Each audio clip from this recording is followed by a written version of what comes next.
Welcome to Stories of Impact.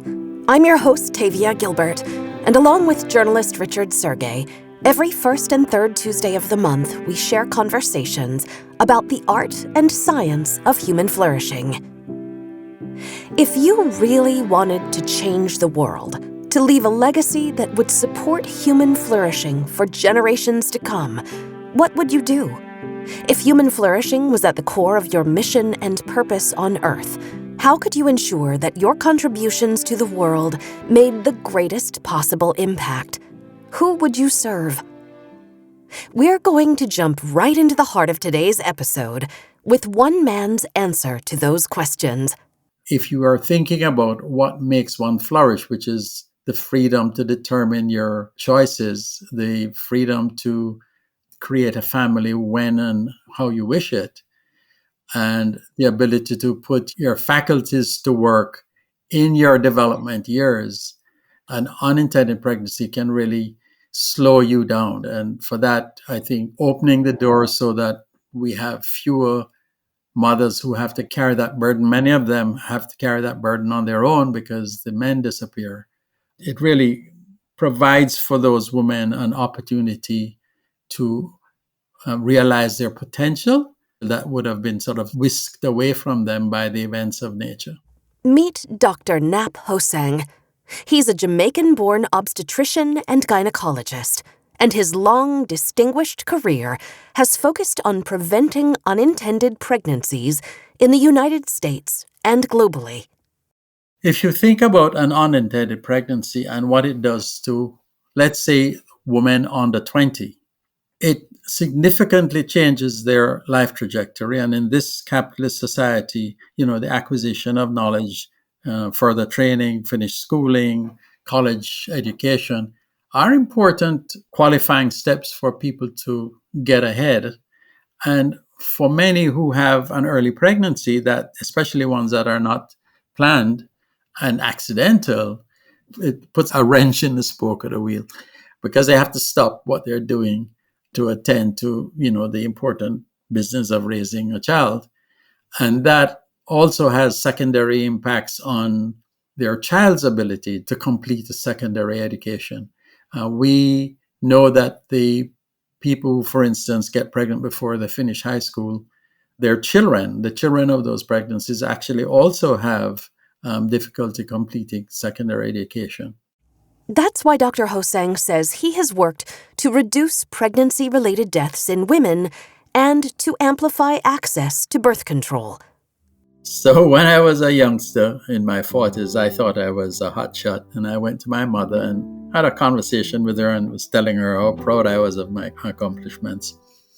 And she had her first child by accident when she was 16. This was long, long ago, back in the 1930s. And she said to me, "I don't care what you're saying about why you think you're so good. Until you do something about preventing accidental pregnancies, I don't think you'll have made any kind of contribution at all that I would be proud of." So, she said it, I don't know if she said it in jest, she looked serious. And it sat with me for a while. I mean, I didn't take it on, but it did sit with me for the next 20 years. Another person in Dr. Hosang's life also influenced his thinking about the importance of family planning. And then I found a colleague, Malcolm Potts, who was at Berkeley with me. And he has the fame of being the author of the 1969 Reader's Digest Quote of the Year. And you can check the exact words, but it said something like, "Wouldn't it be an accomplishment if the birth control pill was sold in vending machines and cigarettes on prescription?" And for 1969, that was highly prescient of what turned out to be the truth about the relative safety of each of those products. After decades in healthcare, with the voices of Dr. Potts and his mother in his head, Dr. Hosang began to think more deeply about his legacy and what he still wanted to accomplish as a public servant in medicine. So when I turned 60, it came back up as well. If you're going to leave the profession now, you're thinking about retirement, then have you satisfied all of the things that are possible with your qualifications? Dr. Hosang began a new chapter of his career as a healthcare entrepreneur. He is the founder and co-CEO of Cadence Health, whose mission is to give people who don't want to become pregnant access to safe, effective, affordable contraceptives without a prescription wherever those people are located. Cadence Health was the answer to Dr. Hosang's question, what can we do to impact the public health situation for women in the United States? Because most of our work before that had been global. And we came to the conclusion that the rate of unintended pregnancies in the United States in the 21st century was really unacceptably high. Better access to effective and reliable contraception would be an avenue worth pursuing. We at Cadence are of the opinion that all pregnancies are wanted.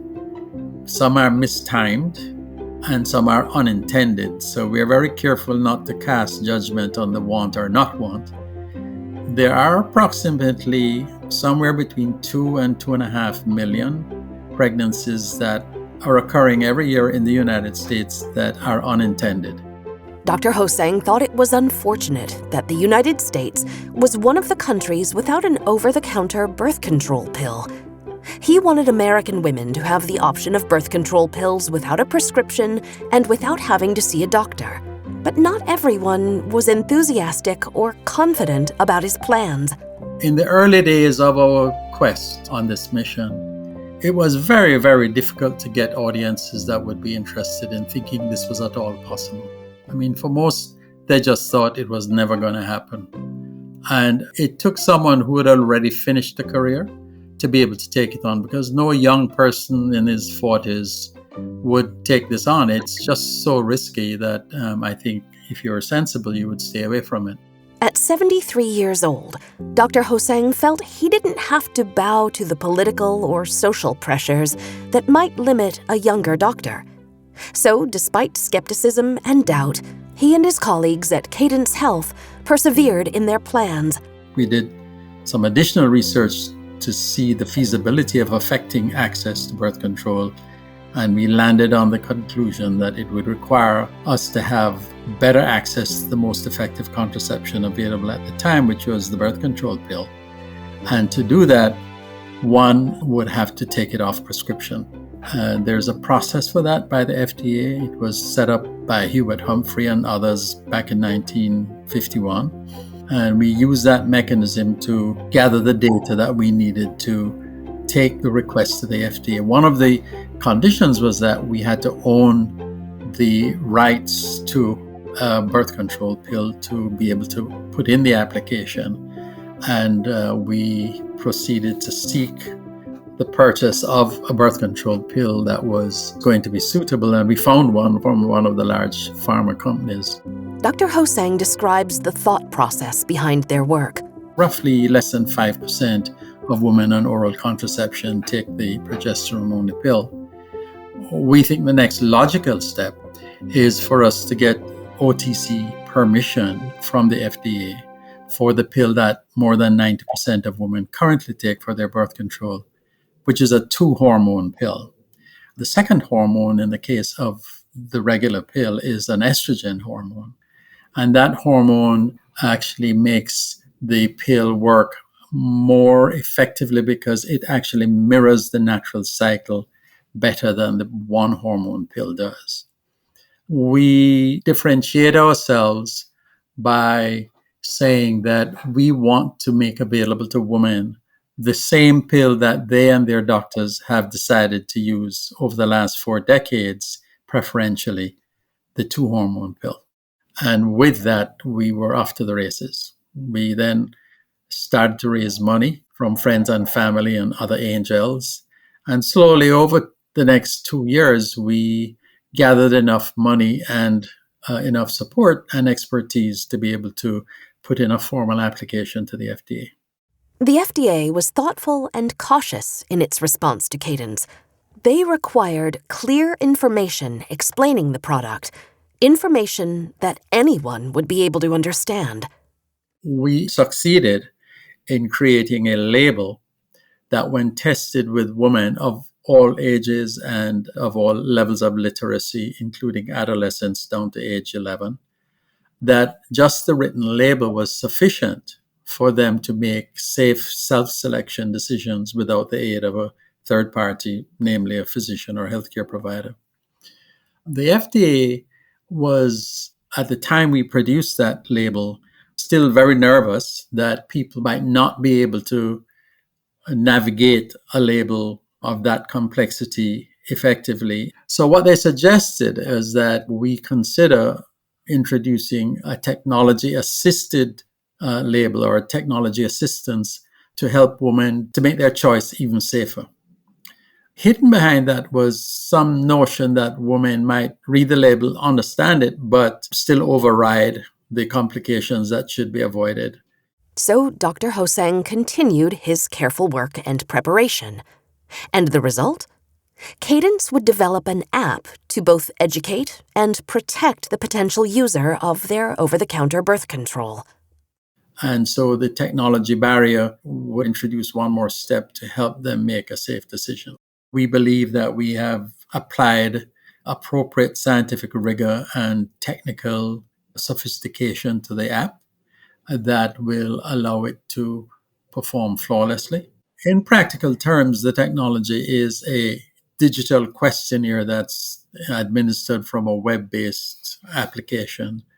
They log into the web-based application and basically digitally fill out the questionnaire.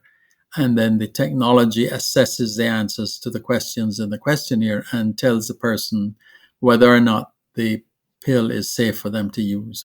When Cadence does receive FDA approval to distribute its over-the-counter birth control, what will the impact be?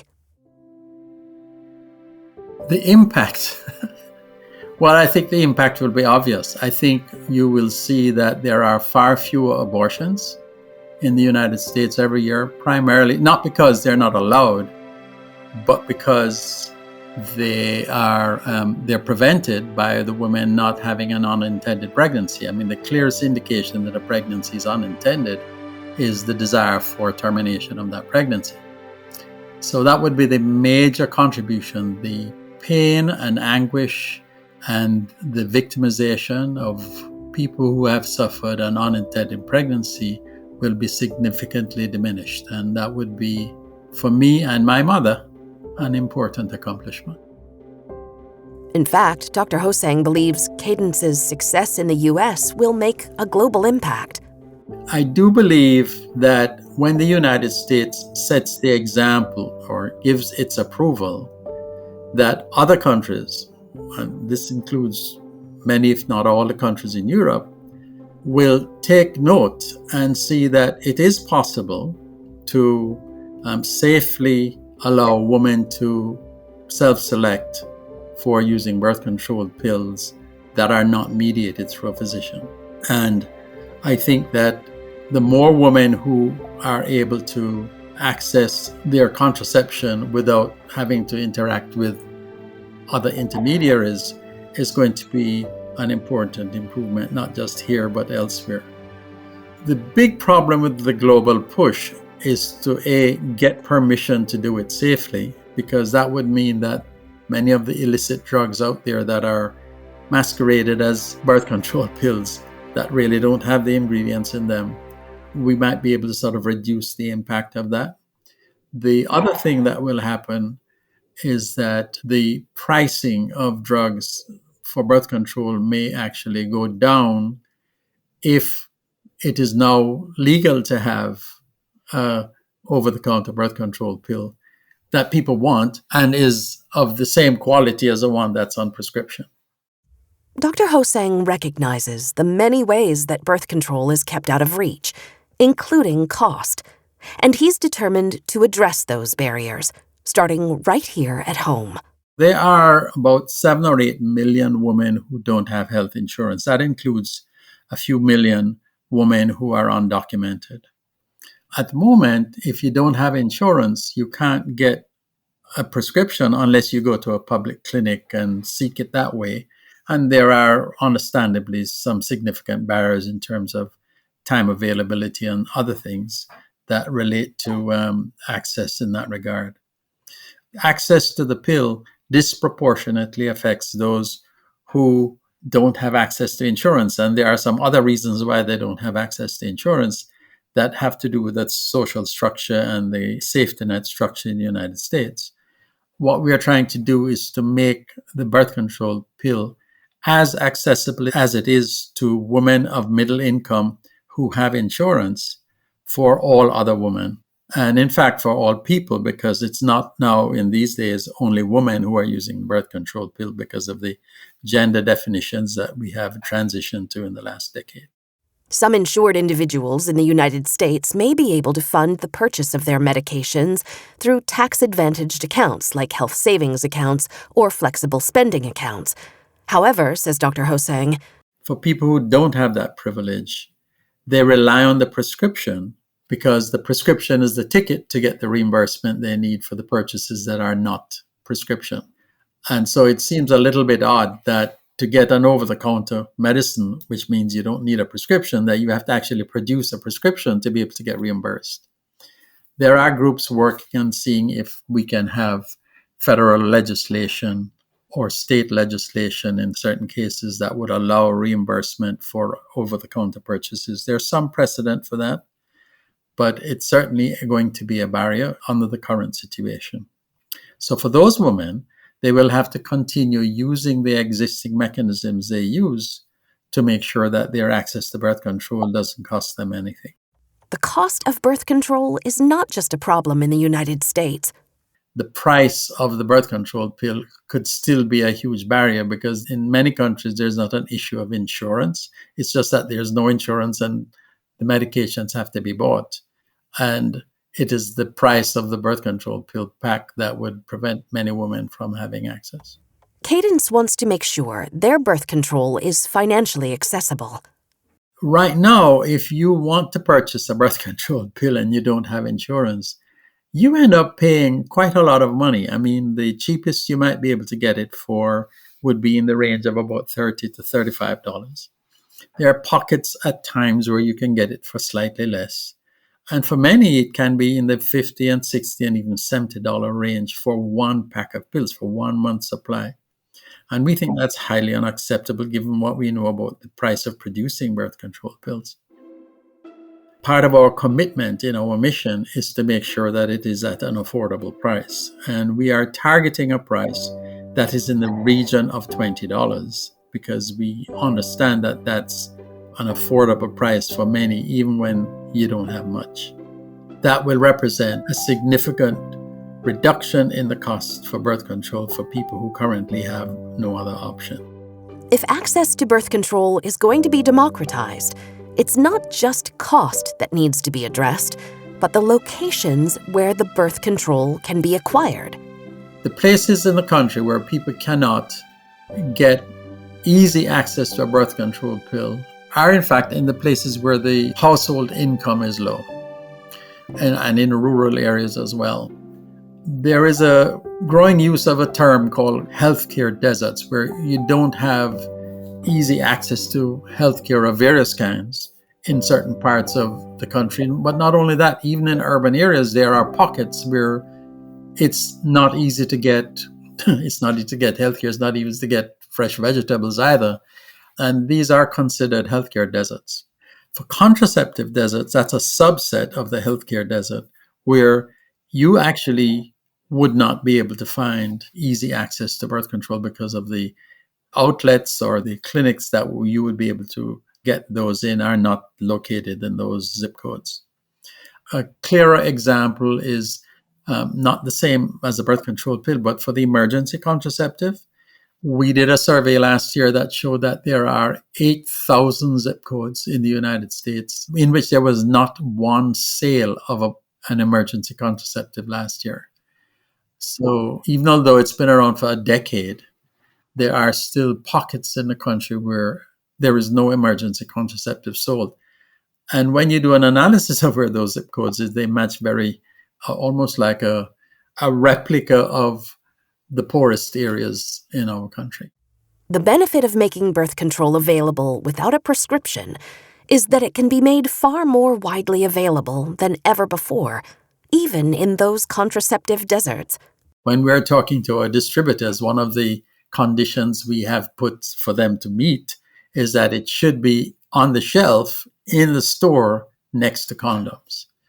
And so a woman should be able to pick up a pack of birth control pills or a pack of condoms, whichever she would prefer at that moment. It's an OTC drug, so it doesn't have to be on a pharmacy shelf. It could be in a 7-Eleven or in a Wawa or in a Circle K or at the gas station. So we'll have to decide what are the best outlets. But our aim is to make sure that it's available where everyone who wants to have access to oral contraception can get it. And there are countless reasons that individuals and families will benefit from having that broader access. It all comes back to human flourishing, says Dr. Hosang. Just like the birth control pill is used ever since it was released back in the 1960s, it's been used mostly by women who are married.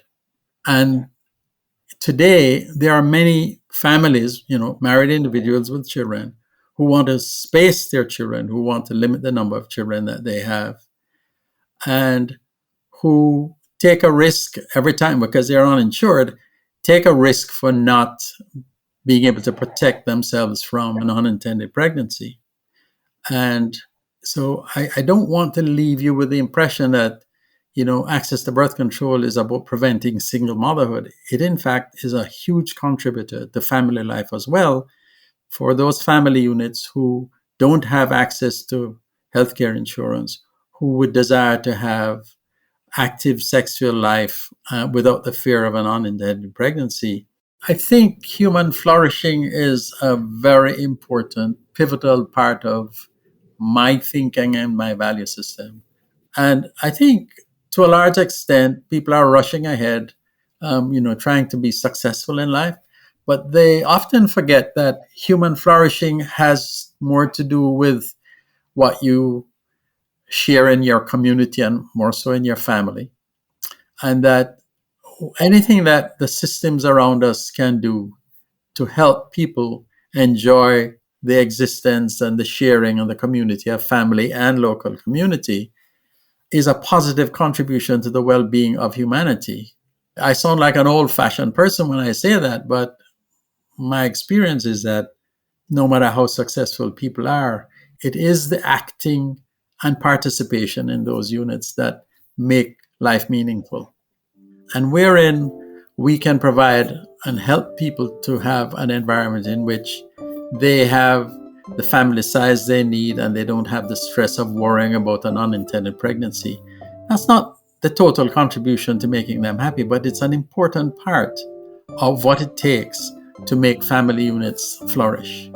They have to have shelter and they have to have food, but they also need to not have to worry about putting food in the mouths of children that they did not intend to have. And that's entirely their choice. Wherever we can provide an opportunity for people to have a fulfilled existence, then we should be quite willing to make the contributions and sometimes the sacrifices necessary to make those things happen. Dr. Hosang's mother suggested that he concentrate his work on preventing accidental pregnancies. What does he think she would say if she were still alive and knew of his work? She would say, "I'm glad you listened to me." It brings some measure of tears to my eyes when I think about how simple that suggestion was. I have colleagues who have spent life chasing the next publication.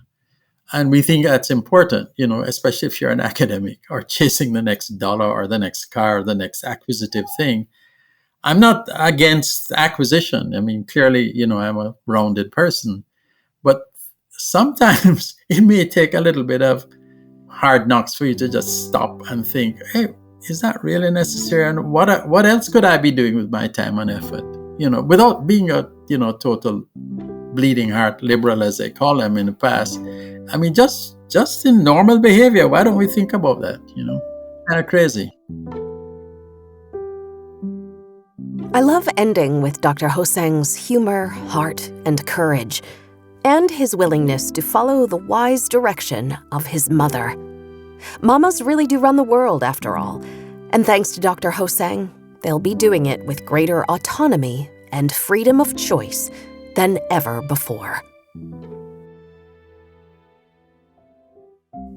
Join Templeton World Charity Foundation this November 29th and 30th for the second annual Global Flourishing Conference for dynamic dialogues with leading scientists, policymakers, practitioners, influencers, and advocates working on the scientific frontiers of flourishing. The Global Flourishing Conference is virtual and free for all. Visit humanflourishing.org to learn more. We'll be back in 2 weeks with another episode. In the meantime, if you enjoy the stories we share with you on the podcast, please follow us and rate and review us. You can find us on Twitter, Instagram, and Facebook, and at storiesofimpact.org. And be sure to sign up for the TWCF newsletter at templetonworldcharity.org. This has been the Stories of Impact podcast with Richard Sergey and Tavia Gilbert. Written and produced by Talkbox Productions and Tavia Gilbert. Senior producer Katie Flood. Assistant producer Oscar Falk. Music by Alexander Filipiak. Mix and master by Kayla Elrod. Executive producer Michelle Cobb. The Stories of Impact podcast is generously supported by Templeton World Charity Foundation.